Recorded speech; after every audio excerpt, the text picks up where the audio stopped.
అందరికీ నమస్కారం. జగన్మోహన్ రెడ్డి గారు నిన్న ప్రెస్ మీట్ పెట్టారు. అలాగే పార్టీలోని నాయకుల్ని ఉద్దేశించి ప్రసంగించారు.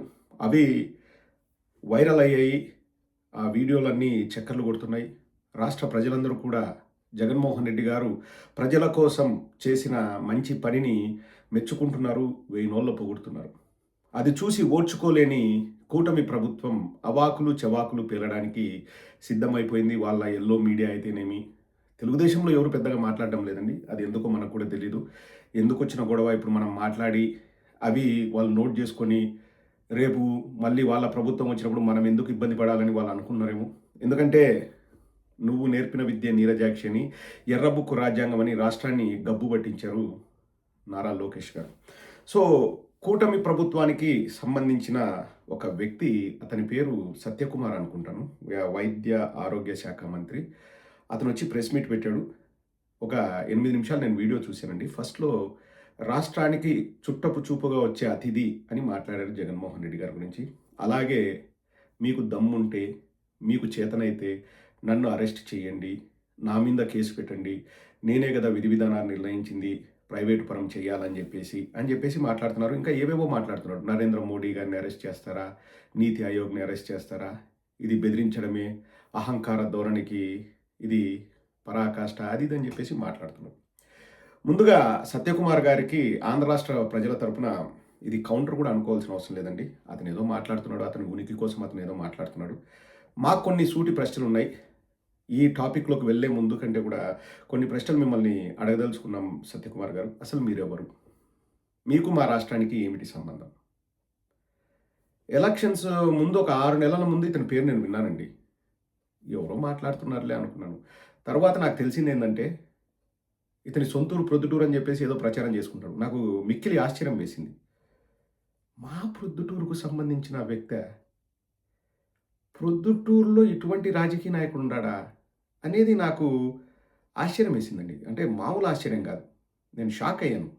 ఎందుకంటే అతని చరిత్ర తర్వాత నేను తెలుసుకుంటే, కేతిరెడ్డి గారు వచ్చినప్పుడు అడిగితే ఎవరు తెలుసు, నాకేం తెలుసు, ఏదో గాలివాటంగా మా ధర్మవరానికి వచ్చినాడు, నాకెట్లా తెలుస్తుంది, ఎవరో వెంకయ్య నాయుడు అతన్ని ఎన్నో మదనపల్లిలోనే ఎక్కడో చదువుతుంటే ఢిల్లీకి తీసుకున్నాడంట. తర్వాత వాళ్ళ బంధువుల్ని ఎవరినో పెళ్లి చేసుకున్నాడు.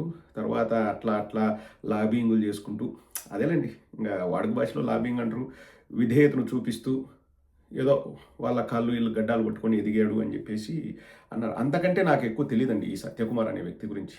ఇంకా కొంచెం కనుక్కుంటే అతను మరాఠా మూలాలు ఉన్న వ్యక్తి అనేది తెలిసింది. సో అతని సొంతూరు ఏదో నాకు కరెక్ట్గా తెలీదు. అతనిది ఏ రాష్ట్రమో నాకు కరెక్ట్గా తెలీదు. అతను ధర్మవరానికి ఏ విధంగా సంబంధమో కూడా నాకు అసలు తెలియదండి. నాకు కరాఖండిగా తెలిసిన విషయం ఏంటంటే, అతని పుట్టిన ఊరు ధర్మవరం కాదు. కనీసం వాళ్ళ అత్తగారి ఊరు ధర్మవరం కాదు. వాళ్ళ పిల్లలకి ధర్మవరంలో పెళ్ళిళ్ళు చేయలేదు. ఏ విధంగానూ వాళ్ళ అన్న గాని, అసలు ఏ విధంగానూ ధర్మవరంకు సంబంధం లేదండి. గాలివాటంగా అక్కడ ఢిల్లీలో లాబింగులు చేసుకొని వచ్చాడు. ఏ సీట్ అయితే ఏముంది, ఏదో ఒక సీట్ అన్నాడు. ఆ లాటరీలో ధర్మవరం తగిలింది, పోయాడు. ఇంకా అదృష్టంతో ఎమ్మెల్యే అయ్యాడు. ఇప్పుడు మంత్రి అయ్యాడు. సో అతను జగన్మోహన్ రెడ్డి గారిని చుట్టపు చూపుగా వచ్చే అతిథి అంటుంటే ఇంకా అంతకంటే హాస్యాస్పదం ఉంటుంది. సత్యకుమార్ గారు, మిమ్మల్ని చూస్తుంటే జాలేస్తుందండి. మీ మాటకు విలువ లేదు. అసలు మీ ప్లేస్‌కే విలువ లేదు. మీది ఏ ప్లేసో ఎవరికీ తెలీదు. మీరు మా రాష్ట్రానికి ఎందుకు వచ్చారో తెలీదు. ఇంక మిమ్మల్ని అరెస్ట్ చేయి, దమ్ముంటే అరెస్ట్ చేయి అంటే, రేపొద్దున 29లో మేము అధికారంలో వచ్చిన తర్వాత నువ్వు ఏ రాష్ట్రంలో ఉంటావో మాకు తెలీదు. నువ్వు మళ్ళీ ఢిల్లీలో కూర్చుని ఆశ్చర్యపోవాల్సిన అవసరం లేదు. ఏదో 1, 2 రాష్ట్రాలకి మన ఎలక్షన్స్ జరిగే ముందు ఆ రాష్ట్రానికి బీజేపీ పరిశీలకుడా ఏదో ఇన్ఛార్జ్ అని చెప్పేసి 1, 2 రాష్ట్రాలకు పనిచేశారని కూడా నాకు తెలిసింది. మళ్ళీ వేరే రాష్ట్రానికి ఏదో పరిశీలకుడుగానో ఏదో వెళ్ళిపోతావు. నీకు అసలు రాష్ట్రంతో పనేముంది? అసలు ఎవరు నువ్వు? That is the question every single individual and every single citizen of Andhra Pradesh is asking you. ఎవరు నువ్వు?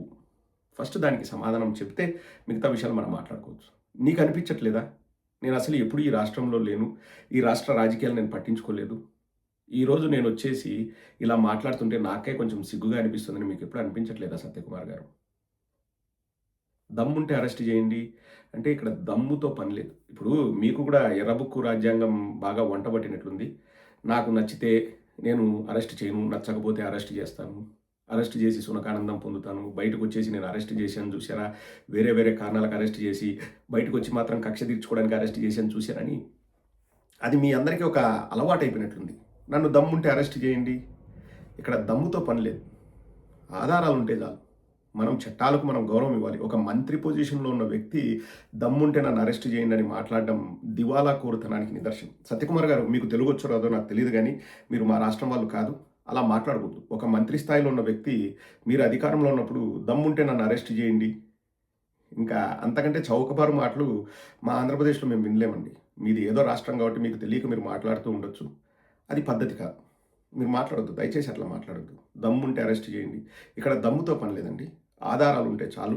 ఖచ్చితంగా ఎందుకు ఈ స్కామ్ జరుగుతుంది, ఈ ప్రైవేటీకరణ అనే స్కామ్ జరుగుతుందన్నది మేము అధికారంలోకి వచ్చిన తర్వాత 1కి 10 సార్లు క్షుణ్ణంగా మా ప్రభుత్వ పెద్దలు లేకపోతే అధికారుల సహాయంతో వాళ్ళు అన్ని ఆధారాలు సేకరిస్తారు.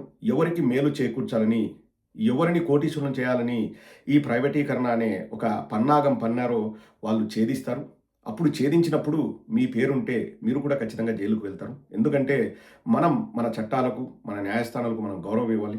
ఎవరు కూడా ప్రభుత్వం ఉంది కదా అని చెప్పేసి అడ్డుకోలుగా మేము దండుకుంటాం, డబ్బులు సంపాదించుకుంటాం, ప్రజల ఆరోగ్యంతో మాకు పని లేదు అంటే చూస్తూ అయితే ఎవ్వరు కూడా ఊరుకుంటారు. అలా చూస్తూ ఊరుకుంటే మేము తప్పు చేసినట్టు అవుతుంది. కాబట్టి చట్టాల్ని గౌరవిస్తూ న్యాయస్థానాలకు మేము అత్యంత గౌరవ మర్యాదలు ఇస్తూ నీ పేరు అందులో ఇన్వాల్వ్ అయ్యింటే నువ్వు కూడా పోతావు. ఎవరైనా పోవాల్సిందే తప్పు చేస్తే. దమ్ముంటే అరెస్ట్ చేయండి. ఇదేం చిన్నపిల్లల ఆట కాదు సత్యకుమార్. కానీ ఒక విషయం అయితే నాకు ఇతను చూస్తే ముచ్చటేస్తుందండి.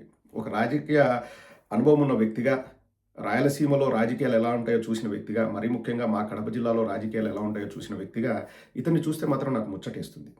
అంటే నాకు తెలిసి ప్రప్రథమంగా రాయలసీమలో లాబింగ్లు చేసుకొని ఒక ఎమ్మెల్యే మంత్రి అయిన వ్యక్తి ఇతనే. ఎందుకంటే మా కడప జిల్లాలో చూస్తే మీరు మహామహులు అందరూ కూడా ప్రజల మధ్యలో నుంచి వచ్చారు.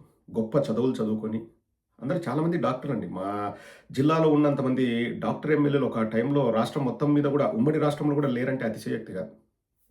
రాజశేఖర రెడ్డి గారు, మైసూరారెడ్డి గారు, ఎంవి రమణారెడ్డి గారు, అలాగే ఇప్పుడు రీసెంట్గా మా సుధీర్, అలాగే ఒక ఆయన బద్వెల్లో రామకృష్ణయ్య అనుకుంటాను వారు, అలాగే డిఎల్ రవీంద్రారెడ్డి గారు, ఇలా డాక్టర్లకు కొదవే లేదు. అంటే బాగా ఉన్నత విద్యను అభ్యసించి ప్రజల మధ్యకు వెళ్ళి ఒక పంచాయతీ ప్రెసిడెంట్గాను, సమితి ప్రెసిడెంట్గాను మండలానికి పోటీ చేసి వాళ్ళను వాళ్ళు నిరూపించుకొని తర్వాత ఎమ్మెల్యేలుగా పోటీ చేసేవాళ్ళు ఎవరైనా కానివ్వండి. మా కడప రాజకీయాలు నేను చెప్పాల్సి వస్తే తెలుగుదేశం, వైఎస్ఆర్ కాంగ్రెస్ పార్టీ అని నేను వేరు చేసి చూడను కానీ, ఎందుకంటే ఇటున్నోళ్ళు అటు, అటున్నోళ్ళు ఇటు మారారు. ప్రతి ఒక్కరు కూడా తమను తాము ప్రజల ముందుకు వచ్చేసి ప్రూవ్ చేసుకొని వాళ్ళు రాజకీయ నాయకులయ్యారు, రాజకీయాల్లో రాణించారు. ఎవరైనా కానివ్వండి, చదువుకున్న వాళ్ళే ఎక్కువ రాజకీయ నాయకులయ్యారు. ఇతని విద్య ఏందో మనకు తెలియదు, అతని ఊరేందో మనకు తెలియదు, అతని పేరేందో మనకు తెలియదు, అతను ఏ రాష్ట్రమోడో మనకు తెలియదు. అతను ఏకంగా వచ్చేసి నాది పొద్దుటూరు అని చెప్పుకొని పోయి మా పక్క జిల్లాలో పోటీ చేసి ఎమ్మెల్యే మంత్రి అయినారు. ఇంతకంటే లాబింగ్ ఉంటుందండి. కనీసం చంద్రబాబు నాయుడు అయినా వెన్నుపోటు పొడిచి తర్వాత ముఖ్యమంత్రి అయినారు, కానీ దానికంటే ముందు ఎమ్మెల్యే. చంద్రబాబు గారు కూడా ఎంఏ చదువుకొని ఎమ్మెల్యే, మధ్యలో ఎల్ వచ్చింది ఎమ్ముకు ఏకు మధ్యలో. సో చంద్రబాబు గారిది కూడా రాజకీయ నేపథ్యం మొదలుపెట్టింది మంచి ఉద్దేశంతోనే. తర్వాత ఇంకా రామోజీరావు కలిశాడు, ఇవన్నీ ఇంకా చరిత్ర మనకు తెలిసిందే. కానీ ఇతను మాత్రం ఏమీ లేనోడండి. ఉన్నట్టుండి పైనుంచి ఆకాశం నుంచి ఊడిపడినట్లు మన రాష్ట్రం మీదకి వచ్చేసి ఈరోజు వచ్చేసి జగన్మోహన్ రెడ్డి గారిని చుట్టపు చూపుగా వస్తున్న వ్యక్తి అంటాడు. దయ్యాలు వేదాలు వల్లించినట్లు ఉన్నాయి సత్యకుమార్ గారు, మీకు సూట్ అవ్వవు.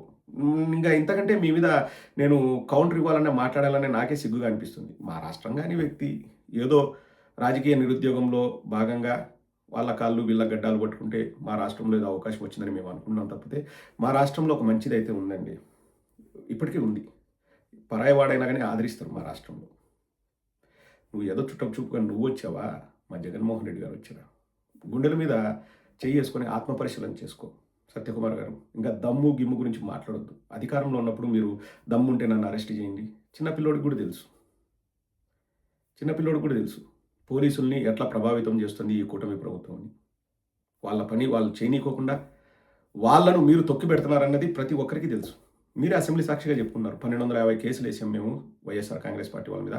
మా వాళ్ళంతా మంచి వాళ్ళు, మేము ఒక్క కేసు కూడా వేయలేదు మా వాళ్ళపైన. మా వాళ్ళు నోరు తెరిస్తే అసలు చెడ్డ మాటలు మాట్లాడుతూ తెలుగుదేశం వాళ్ళు, వైఎస్ఆర్ కాంగ్రెస్ పార్టీ వాళ్ళు బూతులు మాట్లాడతారు కాబట్టి 1250 మంది మీద కేసులు పెట్టామని చెప్పేసి మీరే స్వయంగా చెప్పుకున్నారు. పోలీసులకు ఒక సైడ్ నుంచి తప్పులు కనిపిస్తున్నాయి, రెండో వైపు తప్పులు కనిపించలేదంటే అది పోలీసులు తప్పు కాదు. పోలీసులను మీరు తొక్కి పెడుతున్నారు. ఇంక మళ్ళీ ఈరోజు మీరు వచ్చేసి దమ్ముంటే ధైర్యం ఉంటే అని మాట్లాడాల్సిన అవసరం అయితే లేదు. సత్యకుమార్ గారు తెలుసుకోండి. ఇంకా మీ గురించి కావాలంటే ప్రెస్ మీట్లు పెట్టి ఎక్కడ పుట్టాను, ఎక్కడ పెరిగాను, ఎలా తెలుగు నేర్చుకున్నాను, తెలుగు ఎందుకు నేర్చుకోవాల్సి వచ్చింది, తర్వాత ఎలా నేను లాబీయిస్ట్ అయ్యాను, ఎలా ఢిల్లీకి వెళ్ళాను, ఎలా ఎవరి కాళ్ళు గడ్డాలు పట్టుకున్నాను, ఎలా వెంకయ్య నాయుడుకు దగ్గరయ్యాను, ఎలా నేను రాజకీయంగా ఎదిగాను, ఆ చరిత్ర చెప్తే కొంతమంది లాబీయిస్టులకు పనికొస్తుందేమో. ఎవరైనా లాబీయింగ్ చేసుకుని అడ్డదారిలో రాజకీయాల్లోకి రావాలని చాలామందికి ఉంటుంది నీలాగే, వాళ్ళకి పనికొస్తుంది. నువ్వు అసలు ఎలక్షన్ ముందు ఎవడో తెలుసు స్వామి. నేను మా ప్రొద్దుటూరు పక్కనే మరి నేను పొద్దుటూరులో చదువుకున్నా. ఒక 1 ఇయర్ నేను ప్రొద్దుటూరులో చదువుకున్నా. నాకు ప్రొద్దుటూరులో గల్లీ లీడర్లు కూడా తెలుసు. నువ్వు ఎవరో నాకు తెలుసు. ఆనెస్ట్‌గా నాకు తెలుసు. నాకే కాదు రాష్ట్ర ప్రజలందరూ కూడా తెలుసు.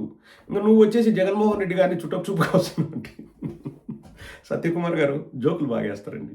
ఇంక ఇంతకంటే మీకు కౌంటర్ ఇయ్యాల్సిన అవసరం లేదు. మిమ్మల్ని ఎవరు కూడా పెద్దగా పట్టించుకోరు. No need to even think about saying something against your words. That's utter rubbish. Because we don't know who you are. We don't know where you're from, and we don't know your whereabouts. Why should we waste our time talking about you? But one thing, please keep in mind, before you say something, you need to realize that you're not from our state. That's the only suggestion I want to give. If you want to take it, it's up to you. If not,